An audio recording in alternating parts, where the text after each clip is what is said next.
David Clendon. Mr Speaker. Mr Speaker, it's been interesting listening to this debate tonight and how often reference or the word balance has popped up. The Minister in her opening remarks referred to the balance she believes has been achieved in this bill, and it's been reiterated by a number of other speakers from the government side. It's interesting to note that the word balance actually pops up quite routinely in this government's rhetoric. They insist, for example, they talk for balancing the environment and the economy, which generally means a little more environmental degradation for a little bit of an influx, a short-term cash flow hit, which really isn't a balance at all. We talk a lot about balancing the needs and the requirements and the legitimate claims of the state against the rights of the individual. And it's interesting to see that by observation we can see this government actually doesn't value the right of the individual to their privacy very highly. We've seen this, the evidence of this is in the government's response to what has been referred to inelegantly but accurately as cock-ups over recent times. ACC, IRD, the various failures to protect information that people and organisations in good faith have submitted to some public agency.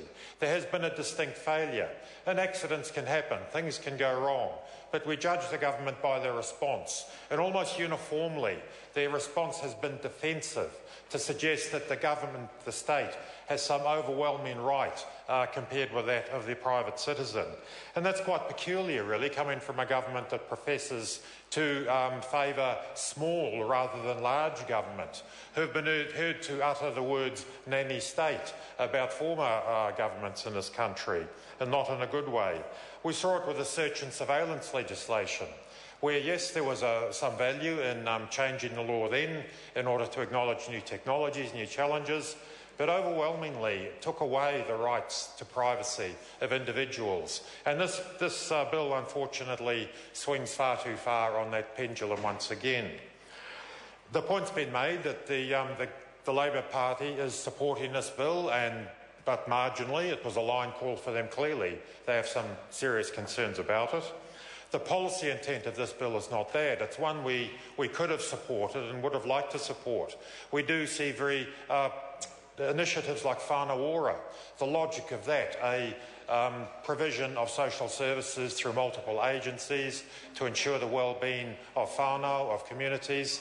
Makes perfect sense that government agencies could reasonably want to exchange information. But this bill fails to put in place the necessary protections. It doesn't sufficiently protect the rights of the individual, the reasonable expectations of individuals and indeed organisations that information submitted to government agencies will be secure, will be safe, will be protected. So even the government's presentation, the purpose of this bill, the rather amorphous reference to better public services, facilitating public service, is not a really compelling statement, not a compelling argument, doesn't really engage and give us any real confidence that this is what they're wanting to do.